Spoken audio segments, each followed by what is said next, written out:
Formatting worksheets not only makes your data come alive and look a lot more interesting, it also makes your data a lot easier to read. For example, take a look at what I have on this worksheet.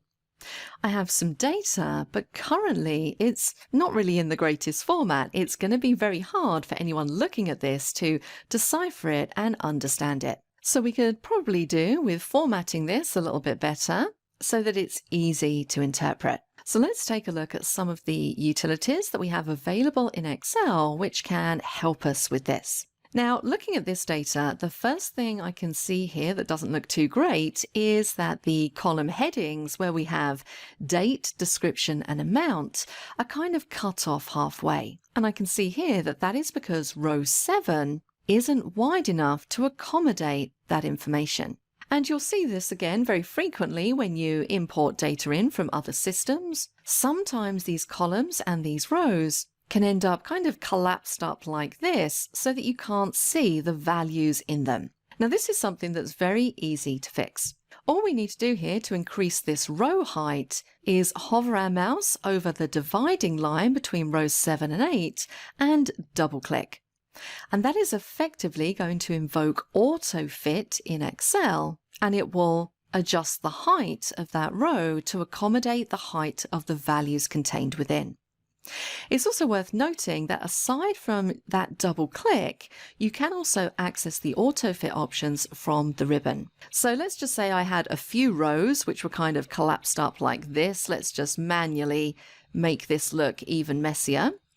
What I could do here is I could select all of the rows, like so, up to the Home tab, across into the Cells group, and we have this Format drop-down. Now notice here at the top here we have two options that relate to the row height. I can specify an exact row height, or I can choose to auto-fit the row height.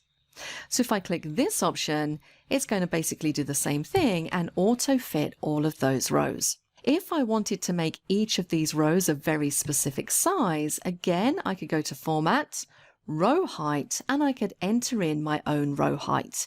So let's put 25 in there. When I click on OK, you can see it's going to widen out those rows. Now, I don't really want them that large, so let's undo to take us back to the regular row height. Now this works the same for columns, so you can see here that column B, currently that description is kind of cut off. I can double click to widen out that column, or if I wanted to be very specific about how wide I wanted each column, I could select all of the columns, go to Format, and this time I want to choose the column width. And maybe I want these to be 50 each, click on OK, and I get 3 equally sized columns. Let's undo those changes. So now that we've seen how we can kind of modify the row and column height and width, let's take a look at the actual data. Now in the first column here, I have some dates. I can see that those are showing as numbers, so they don't have the correct number formatting applied. Control-Shift down arrow to select everything, and then a quick way that I could do this would be to press Control-1 to jump me into my Format Cells dialog, and then I can go in and I can apply Date Format. I'm going to choose the top format there, click on OK, and that formatting has been applied. Now the description, that looks to be okay. I do want to apply some more formatting to these amounts. So Control-Shift down, Control-1, and now I can choose either currency or accounting format. And I think I'm going to use currency for these. I'm happy with 2 decimal places and a pound symbol, so let's simply click OK to apply that formatting. Now this isn't looking too bad, but I could make this look even better by applying more formatting. In its current state, it's readable, definitely, but there isn't much of a distinction between those column headings and the actual values, the information underneath, and it doesn't really look particularly interesting or engaging. So let's change that. I'm going to select the column headings, And then we're going to go up to the Home tab and into the Font Formatting group. And this is where you're going to find all of your options to change the look and feel of the font. So the first thing I'm going to do here is I'm going to choose a different font to use for these headings. And I want something a little bit bolder, so let's go with Arial Black. I'm going to increase the size of that font from 11 to 12. And don't forget, if you want to make minor adjustments to that font size, you have the increase font size button just here and the decrease font size button as well. Now I could choose to make this bold. I'm not going to do that because it's already bold. What about italics? Yep, that looks pretty good. I could add an underline. I think in this case that is a little bit of overkill. But what I do want to do is I want to make the background of this heading a different color. So for that, I can click the drop down and choose a color from the palette. Now the colors that you see in your palette underneath this theme colors heading are dictated by the theme that you're using in Excel. And we have a whole lesson dedicated to themes, so I'm not going to delve too much into this right now, but I'm using the standard Office theme, and these are the colors that come with the theme. Of course, if I don't like any of those, I can also choose from a small standard color palette, or I could go to more colors and really get very granular about the colors that I'm choosing. Now for this, I'm going to stick with my theme colors. I think I'm going to make this, let's make it a dark green color.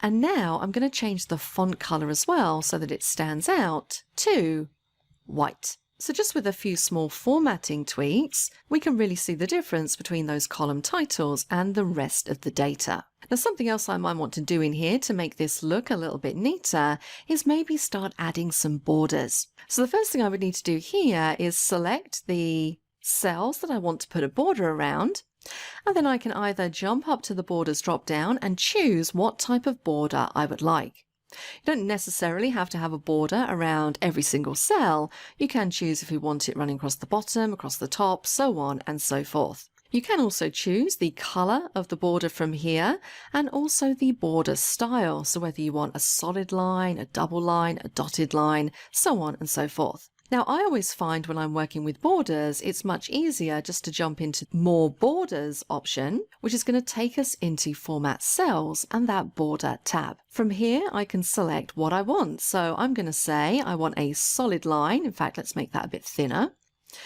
I want it to be the same color as the heading, so we're going to choose that forest green color. And from here, I can choose which borders I want to apply. And we have 3 presets at the top. So if I click Outline, you can see in the preview window, it's going to put a solid fill green border around the outside of where I'm selected. If I decide I don't like that, I can click the None preset and then maybe go in and choose some different options. So maybe I want a border across the top of the cell and across the bottom, but I don't want anything around each cell. Now, in my case, I do want a border around everything. So I'm going to choose the None preset just to get rid of all of those. And I'm going to say I want an outline border and also an inside border. Now, if I click on OK, you can see how that affects my data. To me, this makes my data not only a lot easier to read, but also a lot more interesting to look at.